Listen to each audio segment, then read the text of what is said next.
ஒரு காமிக்ஸ் கொஞ்சம் பொழுது போவதற்காக படிப்பது, அது அந்த நேரத்திற்கான புக் ஃபார் அவர் என்று சொல்கிற வழக்கம் உண்டு. புக் ஃபார் எவர் அப்படிங்கிறது காலம் கடந்து ஒரு நூல் பயன்படுமானால் அதற்கு பெயர் புக் ஃபார் எவர் என்று சொல்லலாம். எனக்கு ஒரு சின்ன அனுபவம் உண்டு.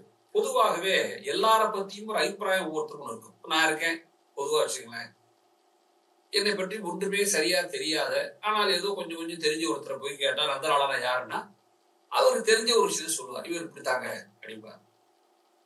அவர் சொல்ற அபிப்பிராயம் அவரை பொறுத்தவரை சரிதான், ஆனால் அது முழுமையெல்லாம் உண்மை மாட்டார். எல்லார பத்தியும் இப்படி சொல்ல முடியும். நம்ம இப்ப நமக்கே கூட ஒரு பற்றி இருக்கிற அபிப்பிராயங்கள் இப்படித்தான் இருக்கும். இன்னும் சொல்ல போனா பார்வை என்பதே முடிந்த முடிவெல்லாம் அல்ல. தெரிந்து கொள்ள மனிதனுக்கு பார்வை மாறிக்கொண்டே போகும். என்னுடைய 15 வயசுல காந்தி பற்றி எனக்கு இருந்த கருத்தும் இன்று என்னுடைய வயதில் காந்தி பற்றிய கருத்து முற்றிலும் மாறி போயிருக்கேன். என்ன காரணம்? என்னுடைய சிந்தனை பற்றி காரணம் இல்லை. புறச்சூழலில் இருப்பதற்கு மாற்றங்கள், நீங்க மேலே யாரு என்ன நடந்து கொண்டிருக்கிறது, இந்தியா எந்த பாதையில் போகிறது என்னும் போது காந்தி பற்றிய ரெலவன்ஸ் எனக்கு வேற மாதிரி புரிதலை தருகிறது. இப்படி எனக்கு ஒரு அனுபவம் உண்டு. பொதுவா இப்படி இந்த அபிப்பிராயம் அவரை பற்றிய ஒரு முன்முடிவு, தெளிவற்ற முடிவையே தன் முடிவாக ஏற்றுக்கொள்வது, சொல்வது, இதெல்லாம் ஒரு பழக்கம் மட்டும் நிறைய பேர் இருக்கும். அப்படி பொதுவா ஆசிரியரை பற்றி என் நண்பர்கள் ஒரு அபிப்பிராயம் உண்டு. அவர் என்னங்க ஒரு கருச்சடை போட்டிருப்பாரு, பெரியாரை பத்தி சொல்லுவாரு, கொஞ்சம் ஐயர்களை திட்டுவாரு, அவ்வளவு என்னங்க அப்புறம் அப்படிங்கிற மாதிரி அபிப்பிராயம். நல்ல மனுஷன் தான், அவர் ஒன்றும் போலாரான எல்லாம் கிடையாது. அதனால ஒரு அபிப்பிராயம் உண்டு. நான் ஒரு நாள் என்ன செஞ்சேன், அவருக்கு பேசிட்டே இருந்தாரு. நல்ல நண்பர் தான், இன்னும் ரொம்ப மோசமான மனிதர்லாம் கிடையாது. அப்படி ஒரு அபிப்பிராயம் உள்ளவர். நான் என்ன செஞ்சேன், அவருக்கு ஆசிரியர் ஐயாவுடைய வாழ்வியல் சிந்தனைகள்ல ஒரு வால்யூம் எடுத்து கொடுத்து கொஞ்சம் படிக்கிற பழக்கம் உண்டு, கொஞ்சம் படிங்க அப்படின்னு சொல்லி கொடுத்தேன். அவர் 2 நாள் ஆச்சு, 2 நாள் 3 நாள் ஆண்டு ஃபோன் பண்ணார். பண்ணி அதனால நான் எதிர்பார்க்கவே இல்லையே, அதனால நான் தப்பா நினைச்சேன் பண்ணுறேன் அவரை அப்படின்னாரு. விடுங்க, அப்ப நேரா பேசிக்குவோம் அப்படின்ட்டேன். நேரா வந்தார். அவர் ஒரு பேங்க் எம்ப்ளாயி தான். என்னன்னு கேட்டேன். என்ன சார் இவ்வளவு ஒரு ஆசியஸ் லீடரா இருக்காரு, இவ்வளவு படிச்சிருக்காரு, எத்தனை விஷயங்களை பேசுறாரு, சார் நான் அவரை பத்தி தப்பா நினைச்சேன் சார் அப்படின்னா. அப்பதான் நான் என்ன நினைச்சேன்னா, உண்மையாகவே ஆசிரியருடைய வாழ்வியல் சிந்தனைகள் என்கிற இந்த புத்தகம் இருக்க, இந்த புத்தக தொகுப்பு இருக்க, இது வாசிக்கும் போதுதான் ஆசிரியருடைய பரந்துபட்ட வாசிப்பின் அல்லது தெரிந்து கொண்ட விஷயங்களின் அவருடைய புரிதலின் பரிணாமமே நமக்கு என்னவென்றே தெரிய வருகிறது. ஏன்னா அவருடைய அந்த முதல் வால்யூம்ல வெயிட்லே என்கிற ஒரு எழுதிய சீட்ஸ் ஆஃப் கிரேட்னஸ் என்கிற புத்தகத்தை முன்மொழிகிறார். வாழ்வியலுடைய முதல் பாகத்துல வெயிட்லே என்கிற அறிஞர் எழுதிய சீட்ஸ் ஆஃப் கிரேட்னஸ் என்ற நூலில் இருந்து ஒரு வார்த்தையை போடுறார். This is a book to read, reread, study, underline, discuss என்று சொல்கிறார். அதாவது படிப்பதற்கான புத்தகம் மட்டுமல்ல, ரீரீட் திரும்ப படிக்கணும். ஸ்டடிக்கு ரீடு வித்தியாசம் இருக்குது. ஆழ்ந்து படிப்பது, அடிக்கோடிட்டு படிப்பது, அதன் பிறகு வாதிப்பது என்கிற தன்மையுடைய ஒரு புத்தகத்தை நான் எழுதுகிறேன் என்று சொல்கிறார், ஆசிரியர் சொல்கிறார். அது மட்டும் இல்ல, இந்த நூலை நான் உங்களுக்காக தான் எழுதுறேங்கிறார். இந்த நூலை நான் எனக்காகவே எழுதுகிறேன் என்று சொல்கிறார். சொல்லிட்டு சொல்றாரு, ஒவ்வொரு மனிதனும் தன்னை பற்றி பிறர் விமர்சிப்பதெல்லாம் அப்புறம் இருக்கட்டும், ஒவ்வொரு மனிதனும் தன்னை பற்றி ஒரு சுய விமர்சனம் ஒன்று செய்து கொள்ள வேண்டும். அப்படி செய்து கொள்ளும் போதுதான் ஒருவர் இரட்டை வாழ்க்கை வாழாமல் ஒரு வாழ்க்கை வாழ முடியும் என்று ஒரு அற்புதமான வார்த்தையை அந்த முன்னுரையிலே சொல்றார். இப்ப நான் என்ன பத்திரம் சுய விமர்சனம் பண்ணிக்கிறேன்னு வச்சுங்களேன், நீ யாருக்குமே நான் பேச வேண்டிய ஜூம் மீட்டிங் தேவையில்லை, ஒன்றும் தேவையில்லை.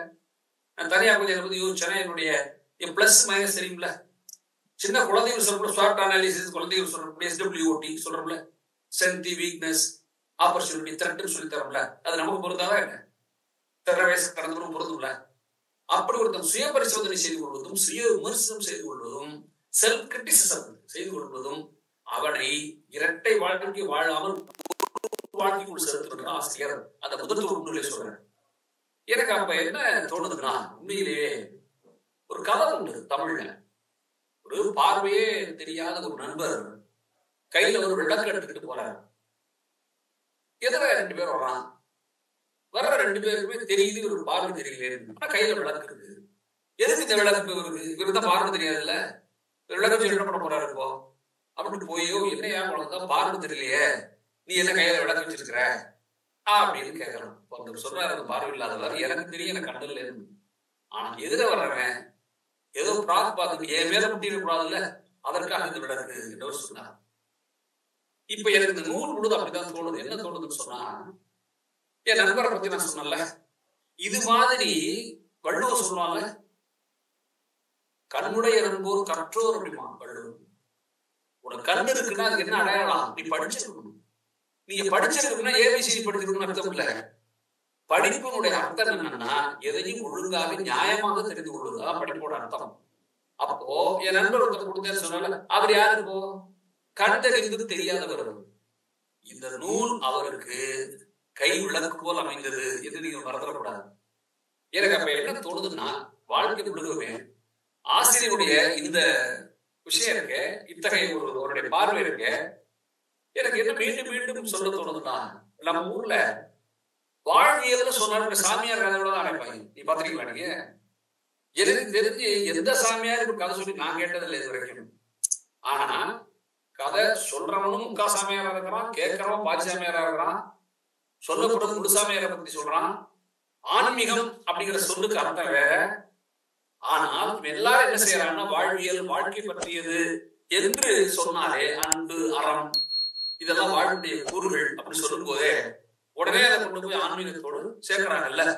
என் பார்வையில் சொல்கிறேன், அப்படியான சிந்தனைகளை உடைத்து வாழ்வியல் என்கிற அறம் அன்பு எல்லாம் பகுத்தறிவு சம்பந்தப்பட்டது என்று நிரூபிக்கிற ஒரு அற்புதமான தொகுப்பை ஆசிரியர் எழுதியிருக்கிறார் என்று நான் கருதுகிறேன்.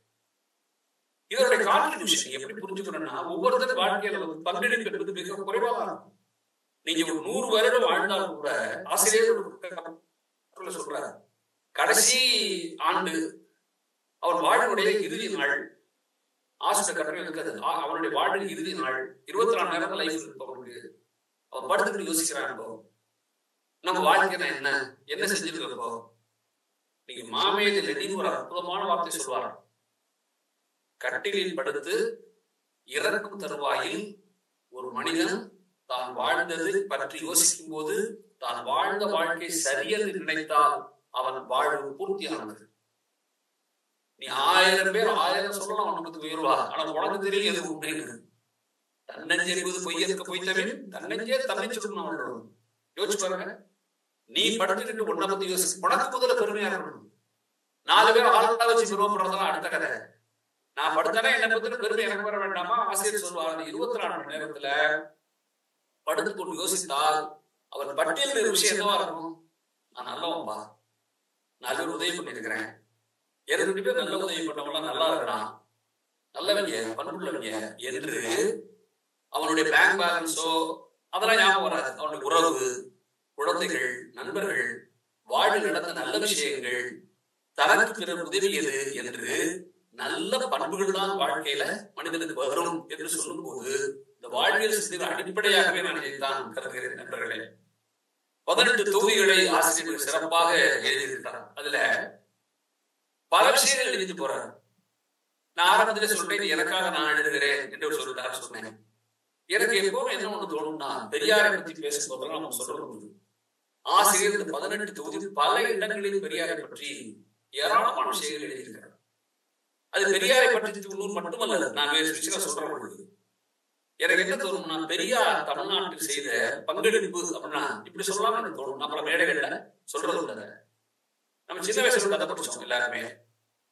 ஒரு காக்காய்க்கு தண்ணி தாகம் வந்துடும், தண்ணி கிடைக்காம அலையும் காக்கா, போயிட்டு ஜாடியில உட்காந்து தண்ணி குடிக்கிறக்காக 10 பேர் கேட்டிருக்காரு பள்ளிக்கூடத்துல. எல்லாரும் படிச்சிருப்பீங்க, நிச்சயமா தெரிஞ்சிருக்கோம், சாய்ஸ் விட முடியாது. அந்த வயசுல நல்லா படிச்சிருப்போம். அந்த கதையை பற்றி நான் தான் மேடையில முதல்ல சொன்னேன். சரி, இந்த கதை எழுதுனவன் காக்கா போய் ஜாடியில உட்கார போகணும், தண்ணி எட்டாது, கல்லெல்லாம் குறுக்கி போடும், தண்ணி மேல வந்து முடிச்சுட்டு பறந்து போகும், கதை எழுதினான். ஏன் இந்த கதை எழுதுனா காக்காய் உட்கார? ஒரு ஓவியம் தானே, படக்காக தானே. கிளியை உட்கார்ந்து கூட அழகா கொடுத்துருக்குமே, ஒரு பானை ஜாடியில அழகா கிளி படம் வரைஞ்ச நல்லா இருக்கா? காக்கையோட அழகா தான். ஒரு கொக்கு வச்சா சாப்பிட்டு முடிக்கிற மாதிரி முடிச்சுட்டு போயிடலாம். ஏன் காக்கா எழுதுனா ஒரு ஓவியம், தமிழ்நாட்டு ஓவியம்? ஏன் தெரியுமா? காக்கா தான் பறவைகளில் அதை கீழ்மட்ட பறவைன்னு சொல்லுவாங்க. ஒரு காமன் பேர்ட் சொன்னா கொஞ்சம் நல்லா புரியும். காக்கை ஒரு காமன் பேர்ட். அவன் என்ன சொல்றான்னா, ஒரு சூழ்நிலை நன்றாக அமையாத போது புத்தியோடு யோசிப்பது கருப்பான காக்கைக்கு இயல்பு சொல்றான். ஏதோ புத்தியா இருக்கிறதெல்லாம் விளையாட்டு சம்பந்தப்பட்டது இல்ல. புத்தியோடு இருப்பது கருப்பாரும் சாத்தியம். அவன் யோசிப்பான், சூழ்நிலை வெல்வான், அறிவோடு இயங்குவான் என்பதை காகத்தினுடைய ஒரு ஓவியம் கதைன்னு சொல்றான், ஒரு எழுத்தாளர் சொல்றான். இது தமிழ்நாட்டில் எழுதப்பட்ட கதையா என்று நான் இதை தொலைக்காட்சி சொல்லும் போது கேட்டா தமிழ்நாட்டு கதை சொன்னேன். ஏன் தமிழ்நாட்டு கதை என்றால், இப்படி ஒரு கதையை தமிழ்நாட்டுக்காரன் மட்டும்தான் யோசிக்க முடியும். எனக்கு இங்கதான் தெரியாது மறக்காதீங்க. அப்போ தன்னை பற்றி இழிவுகளை துடைத்துக் கொள்வது என்பது இல்ல, அதுதான் பகுதியினுடைய மிகப்பெரிய பணி. நான் யாருக்கும் கீழே, எனக்கு மேல ஒருத்தர் இருக்கிற அவசியம் இல்லை, எனக்கு கீழே ஒருத்தர் இருக்க வேண்டிய அவசியம் இல்லை என்று நினைக்கிற ஒரு நடுநிலையான பார்வைகள், அதுதான் பகுதியினோட உச்சம். அப்போ இத்தகைய சிந்தனைகளை உருவாக்குகிற பல கட்டுரைகளை அன்புக்குரிய ஆசிரியர்கள் எனக்கு ஆசிரியர்கள் வழங்கக்கூடிய ஆசிரியர்கள் மிகுந்த அன்பு, எனக்கு ஒரு மிகுந்த பெருமிதமான நன்றி உண்டு. அவரோட ஒரு முறை இப்போ போயிருந்தேன், மலேசியா இப்போ ஒரு முறை போயிருந்தேன். ஒரு முறை ரெண்டு பேரும் தங்கியிருந்தோம். கொஞ்சம் பகல் பொழுது நேரம் இருந்துச்சு. அப்ப நான் ஆசிரியர் பேசிக்கிட்டேன், அவரோட வாங்க பேசிக்கலாம் வாங்கன்னு கூப்பிட்டாரு. பேசும்போது அரசியல் பேச ஆரம்பிச்சு, வேண்டாம் அரசியல் நான் தான் சொன்னேன், அரசியல் வேண்டாம், பேசி பேசி ஒரு மாதிரி இருக்கு, வேற ஏதாவது பேசலாயா அப்படின்னு. அதனால நான் பேசுறேன், சொல்லுங்க கேளுங்க. அப்புறம் ஐயா கேட்டேன், ஐயா ரொம்ப நாளா கேள்வி கேட்கறேன், என்னன்னு உங்க குரல் எனக்கு ரொம்ப பிடிக்கும், உங்க வாய்ஸ் வந்து கிளாரிட்டி உள்ள ஒரு வாய்ஸ். அது நீ எவ்வளவு தொலைவில் இருந்து ஒளிபரப்பிக்கிற கேட்டாலும் வாய்ஸ் வந்து எந்த பிசிறும் இல்லாம ஆரம்பிச்சிருக்கு. இன்னொன்னு பிளஸ் பாயிண்ட் என்னன்னா, சில பேர் குரலை கொஞ்சம் நேரம் கேட்க முடியாது, காது ஒரு மாதிரி நோட் பண்ணணும், போதுப்படாதா அப்படின்னு. ஆனா இவர் குரலுக்கு இருக்கிற ஒரு தனித்துவம் என்னன்னா, எவ்வளவு நேரம் கேட்டாலும் கேட்டுட்டே இருக்கலாம். இப்படி ஒரு குரல் அப்படின்னா மகிழ்ந்து சிரிச்சுக்கிட்டே சொல்லுங்க, இது என்னையா செய்றீங்கன்னு கேட்கலாம்.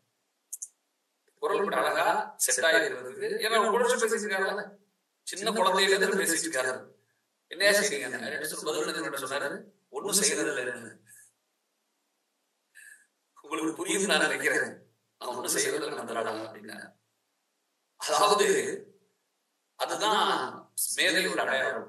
அதை பத்தி 1.5 மணி நேரம் பேசிட்டு இருக்காம எதுக்கு உட்கார்ந்து அறிவு கும்புறது இல்லை, அதுதான் பெருசு. நீங்க பல நேரத்துல என்ன தப்புனா, எதுக்கு அறிவே இல்லையே நினைச்சு பிள்ளைகிட்டே, அதுதான் போர் அடிக்குது. இன்னொரு அருமையான கதை சொல்றாங்க, கட்டுரை ஒரு சின்ன கதை நான் படிச்ச பேர சொல்றேன்.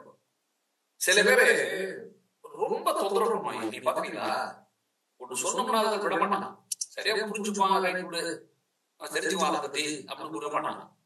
ஒரு பய சிகரெட் குடிச்சிருக்கான், ஒரு ஆத்தியார் கொடுக்க விட்டாரு, அந்த இருக்கு இந்த கதை ஆசிரியர் சொல்றாரு, குடிச்சிருக்கான், உடனே டக்குன்னு மரியாதை மறைச்சான் பின்னாடி.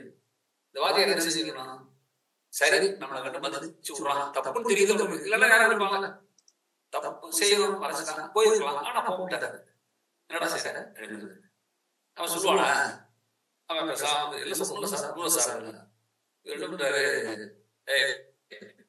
இந்த கை காட்டு அப்படின்னா டக்குனு பின்னாடி வலதையில் சென்று இடத்தை மாற்றிட்டு அந்த கை அப்படின்னா இதுதான் நீ மட்டும் தாண்டது. டக்குனு வாயில சேர்ந்து கொண்டு உங்களை புரியுதா, டக்குனு வாயில சேர்ந்து ஒண்ணும் இல்லை அப்படின்ட்டான். இதை சொல்றேன், அதாவது குழந்தைகளை எப்படி கண்டிக்கணும்னு சொல்றேன். குழந்தைகளை கண்டிக்கிறது எல்லாரும் எனக்கு என்ன தொகுப்பு பிடிச்சதுன்னா, இதுல அறிவியல் இருக்கு, பொருளியல் இருக்கு, இந்த அறிவியல் வந்து எக்கச்சக்கமா இருக்கு, உடலியல் இருக்கு, எப்படி உடம்பு வச்சுக்கணும் இருக்கு, புதுமை இப்படி ஹேண்டில் பண்ணணும் அப்படின்னு பேசுறாரு, நேரத்தை எப்படி போகணும் அப்படிங்கிறது பேசுறாரு. இப்படி கிட்டத்தட்ட இந்த நூல் பல பகுதிகள்ல பெரிய பெரிய அறிஞர்கள் புத்தகத்தை பாராட்டு இதெல்லாம் இருக்கு. எனக்கு ஒரு தனிப்பட்ட சந்தோஷம் உண்டு. நான் என்னுடைய நூறு சொன்னாங்க அந்த அம்மா, நான் நூறு வரலாறு நூலை வந்து திருச்சி குறித்த திருச்சியும் காலூன்றி தமிழ்நாட்டு கல்வி வரலாறு தெளிவாக அந்த புத்தகத்தை கொண்டு வந்தாங்க. அந்த புத்தகம் வெளிவந்த போது ஆசிரியர் வந்து, நான் உண்மையாவே மனதார சொல்கிறேன், அந்த நூல் அவர் கையில நான் தரலைன்னா நான் சந்திக்கிற வாய்ப்பு எனக்கு இல்ல. நான் சென்னைக்கு கொடுக்கணும்னு நினைச்சிட்டு இருந்தேன். ஆனா அதற்குள் அன்புக்குரிய மரியாதைக்குரிய சகோதரர் அன்புராஜ் எப்படி வாங்கிட்டார். புத்தகத்தோட ஆங்கில புத்தகம் வாங்கி ஆசிரியர் புத்தகம் செஞ்சுட்டார். அது எனக்கு தெரியாது. ஆனால் விடுதலை வாழ்வியல் சிந்தனைகள் ஒரு நாள் கிட்டத்தட்ட விடுதலையோட 3/4 பக்கம் என்னுடைய குரு குறித்து ஆசிரியர். இதை நான் வந்து ரொம்ப மரியாதைக்குரிய சொல்றேன். எப்படின்னு கேட்டீங்கன்னா, இதை படிச்சுட்டு நண்பர் சார் தமிழ்ச்செல்வன் எழுத்தாளர், நீங்களாம் தெரிந்த அறிமுகமான தமிழ்நாட்டின் முக்கியமான எழுத்தாளர் அவர் என்ன சொன்னாரு, அந்த விடுதலையில புத்தகம் பற்றி வந்திருப்பது மகிழ்ச்சி, அதை விட மகிழ்ச்சி அந்த ஆசிரியரே நேரடியாக எழுதியது. எனக்கு என்ன சந்தோஷம்னா, அது ஏதோ பேப்பர்ல எழுதிட்டு ஒரு நாள் வந்துட்டு போயிருந்தா சரி, அது பொதுவா சொல்லுவாங்க டெய்லிக்கு லைஃப் வந்து ஒரு நாள் தான் சொல்லுவாங்க, தினசரி யாராவது. ஆனால் வாழ்க்கை எழுதுனதன் மூலம் அதுக்கு ஒரு நிரந்தர தன்மையை ஆசிரியர் கொடுத்தார் நான் நினைக்கிறேன். அதனாலதான் என்னுடைய 2ஆம் பதிப்பு நூல் வந்த போது ஆசிரியர் ஒரு முக்கியமான மனிதர் என்னுடைய எழுத்து பற்றி நந்தலாளர் எழுத்து வந்து தராசு மாதிரி நேர்மையானது என்று எழுதுனா. ஏன்னா எங்க புத்தகத்தில் சமயபுரம் கோயிலை பற்றி வரலாறு இருக்கு, பெரியார் மாளிகை பற்றி வரலாறு இருக்கு. பெரியார் மாளிகை பற்றி வரலாறு எழுதுவதுதான் உண்மையாகவே சொல்கிறேன், மரியாதைக்குரிய பெயர் சொல்ல வேண்டாம், ஒரு மூத்த அதிகாரி மிக உயர்ந்த நிலையில் சொல்றாரு, நந்தலாளர் திருச்சி பற்றி யார் எழுதினாலும் சமயப்படுத்துவாங்க, அது ஒன்றும் தவிர்க்க முடியாது. நீங்க எழுதுறதுனாலதான் பெரியார் மாளிகையும் பாப்பாமானதும் கல்யாண சுந்தரம் புத்தகத்துக்கு வந்திருக்கிறார்கள் என்று தெளிவாக சொல்லுங்க. அப்போ இந்த பார்வையை யார் தந்தது நீங்க நினைக்கிறீங்க? இந்த பார்வை புத்தகத்துல பெரியார் பங்குன்னா தொடர்ச்சியாக ஆசிரியர் பங்கு மகத்தானது நான் நினைக்கிறேன். இந்த நூல் முழுதும் நான் தேடி தேடி பார்க்கிறேன். என்ன தொடர்னா நண்பர்களே, வாழ்க்கையினுடைய அறிவியலாக பகுத்தறிவின் துணையோடு எப்படி மேம்படுத்துவது பெரிய சிக்கல். வாழ்க்கையில சின்ன பசங்களுக்கு கூட அது புரியாம இருக்கு. அவன் எம்எஸ்சி படிக்கிறான், அதுல ஒன்றும் குறைவா எம்எஸ்சி படிக்கிறான், அதெல்லாம் ஒரு படிப்போட நிறுத்திட்டு வாழ்க்கையில் வரும்போது அறிவியல் புறப்பாக வாழலாம். இதை எப்படி சமச்சீர் பண்றது, எப்படி ஒன்றிணைப்பதுங்கிற கேள்விக்கு இந்த வாழ்க்கை புத்தகம் வந்து மிக மிக சிறந்த ஒரு. அது போலவே போர்வதற்குரிய அருள் செல்லையா அவர்கள் அந்த நூல்ல ஒரு எழுதியிருக்காங்க. அதாவது ஆசிரியரின் வாசிப்பு தரம் இருக்குல்ல, வாசிப்பு தரம் அது நிரப்புவதாக அவர் சொல்றாங்க. இறக்கப்பதான் தோணும். ஆசிரியருடைய வாசிப்பு தரம் இருக்குல்ல, அது மகத்தானது என்பதை நீங்க பல நேரங்களில் அவருடைய குறிப்பிடுகிற புத்தகங்கள் பார்த்தாலே உங்களுக்கு தெரியும். உதாரணமா அதாவது என்ன நீங்க வச்சுக்கலாம்னா, எனக்கு என்ன தோணுதுன்னா, ஜப்பானிய முதியவர்களை பற்றி ஒரு அத்தியாயம் எழுதுறேன். ஜப்பான் முதியவர்கள் வாழ்வியல்ல இக்கிகை அப்படின்னு ஒரு பகுதி பற்றி எழுதுறாரு. ஒரு சின்ன கிராமம், அந்த கிராமத்தில் வாழ்கிற பெரியவர்கள் எல்லாருமே 90 வயசை கடந்து வாழ்றாங்க. எப்படி 90 வயசு கடந்தவங்களால் வாழ முடியுது என்ற கேள்விக்கான விடை இல்ல. அதை ஒரு ஆங்கிலத்தில் தமிழ்ல பார்த்தீங்கன்னா தமிழ் பாஷா போட்டாங்க. அந்த புத்தக ஆசிரியருடைய அந்த வாழ்க்கை கட்டுரையை படித்த பிறகுதான் புத்தகத்தை வாங்கிட்டு. அந்த புத்தகத்துல அந்த முதியவர்கள் வாழ்க்கைக்கு என்னன்னு சொல்லும்போது கிட்டத்தட்ட அதுல வந்து ஒகிமி அப்படிங்கிற கிராமத்தவர்கள் போலாம், அவங்க எல்லாம் சுறுசுறுப்பாங்க, 90 வயசு சுறுசுறுப்பாங்க. அதுக்கு எந்த காரணம் எழுதுறாரு? ரொம்ப கவலைகளை குறைத்துக் கொள்வது, வாழ்க்கையில் ரொம்ப பெரிய எதிர்பார்ப்புகளை உருவாக்கி கொள்ளாமல் இருப்பது, வந்த வாழ்க்கையை எதிர்கொள்ள தயங்காமல் இருப்பது, உடல் உறுப்புகளை வேலை செய்ய வைத்துக் கொண்டே இருப்பது. அப்போ காசு பணம் வந்தவன அப்படியே உட்கார்ந்து உட்கார்றது, காலம் முடிச்சுட்டு ஒருத்தன் அண்ணா கதை சொல்லுவார்ல, காலத்தை வைக்கிறது ஒருத்தன். அப்படி இல்லாமல் அப்படி எப்படி அந்த அந்த ஒகிமி என்கிற கிராமத்தில் இயங்குறாங்கிறத ஆசிரியர் சொல்லும் போது நமக்கு ஒரு இருக்கிற வயசுக்கு எனக்கு உத்வேகம் இருந்துச்சு. இப்ப நீங்க படிக்கிறதோட பலன் என்னன்னு நினைக்கிறீங்க? சும்மா மனப்பாடம் பண்ணி முடிக்கிறதோ அல்லது இவங்களுக்கு ஜூம் மீட்டிங்ல பேச படிக்க முடியுமா யோசிச்சு பாருங்க. ஜூம் மீட்டிங்ல பேச படிச்சா என்ன நினைக்கிறீங்க? கூட்டம் முடிஞ்சதோட கதையை முடிஞ்சு சொல்லணும். ஆனா எனக்கு இந்த கட்டுரையை படிச்ச பிறகு வயது ஏற ஏற எனக்கு ஆசிரியர் எப்படி சுறுசுறுப்பாக தோணாங்க நினைச்சிருக்கேன். ஒரு மனுஷன் ஏதோ ஒரு ஊருக்கு போய் அந்த ஊர்ல ஒரு பெரிய புத்தக கடைக்கு போய் அங்க பிடிச்சி தேடி ஒரு பொக்கிஷமான புத்தகத்தை கொண்டு வந்து கொடுத்து கிட்டத்தட்ட ஒரு 6 அத்தியாயங்கள் நினைக்கிறேன். அந்த முதியவர் உரிமையை பற்றியும் அந்த இக்கிகையை பற்றியும் ஒரு 6 அத்தியாயம் தொடர்ந்து எழுதுறாங்க. அதை நீங்க படிச்சீங்கன்னா ஒரு வயது ஏற ஏற நம்ம எப்படி குறைத்துக் கொள்வது என்று சிந்தனை உங்களுக்கு தானாக வந்துவிடும் என்று நான் நினைக்கிறேன். அது மட்டும் இல்ல, வாழ்க்கை வயது இருக்குல்ல, வயதை பற்றி அவர் சொல்றாரு. அது ரொம்ப முக்கியமானதான் எனக்கு என்ன சொல்லுவாருன்னா, ஒரு மனுஷனுக்கு என்ன வயசு அப்படின்னு கேட்டா பொதுவா என்ன சொல்றோம், பிறந்த வருஷத்துல இருந்து கூட்டி இத்தனை வயசு சொல்ற பழக்கம் தான் எல்லாரும் இருந்தது. சரிதான், சட்டப்படி அதான் சரி, அப்படி சட்டப்படி இருந்ததுதான் சரி. ஆனா ஆசிரியர் தன்னுடைய கட்டுரையில 3 விதமான வயதுகளை சொல்றாங்க. ஒண்ணு குரோனாலஜிக்கல் ஏஜ், பிறந்ததிலிருந்து ஆண்டு ஆக என்ன வயது, ஆண்டு போனால் வயது போகுங்கிற மாதிரி வயது. இன்னொன்னு பயாலஜிக்கல் ஏஜ், அது உடலின் உள் உறுப்புகள் எவ்வளவு சத்தோடு இருக்கிறத பொறுத்தது. இப்ப 25 வயசு பையன் 4 தப்படி நடந்தவன பெருமூச்சு வாங்கப்படுவனும் பார்க்கலாம். அல்லது ஆள் 30 வயசுல அவனால ஏஜ் 2 தப்படி நடக்க முடியாது. ஆனா ஆசிரியர் இன்னைக்கு மேடையில் உறுப்பு இந்த வயதிலே அவர் மட்டுமல்ல, பல வயதான பெரியவர்கள் இளம்பரம் பாருங்க. எனக்கு சைவத்தெல்லாம் இருந்து போன ஒரு மாபெரும் தமிழறிஞர். நீங்க அவரை பார்த்தீங்கன்னா அவருடைய உடல் வாக்கு, அவர் வேட்டி கட்டுற முறை, அவர் அந்த வெளித்த தோற்றம், அவர் ஏறி மேடையில் உட்கார்கிற விதம் அப்படி இருப்பார். ஐயா நல்ல கண்ணு 100 வயது முடிஞ்சு பெரிய விழா கொண்டாடுறாங்க, நீங்க அதை பார்த்துருக்கீங்க. நல்ல கண்ணையாவுடைய இயல்பு எப்படி பாருங்க, நின்று பேசுவார் மேடையில, நீங்க நின்று பேசுவார் மேடையில. அப்போ இதுதான் இந்த பயாலஜிக்கல் ஏஜ். இதை வச்சு ஒரு மனிதனுடைய வயதை கணக்கிட்டால் குரோனாலஜிக்கல் ஏஜ் குறைவாக வரும். ஒரு பையனுக்கு இந்த வயது குறைவாக, இது ஒரு வயது முறை.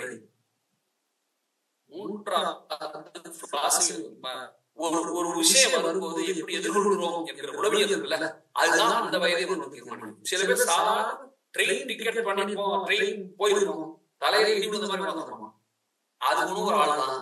போடா போயிட்டு போதா, அடுத்த ட்ரெயினை பார்ப்பான், இது அடுத்த பஸ் ஏறி போயிடலாம் நினைக்கிறவன். இந்த உடவியல் இது சரியான உடவியல் நினைச்சு பாருங்க. சில பேர் துன்பங்கள் அப்படியே தாங்கிட்டே வருஷக்கணக்கா இருப்பாங்க ஒரு துன்பத்தை.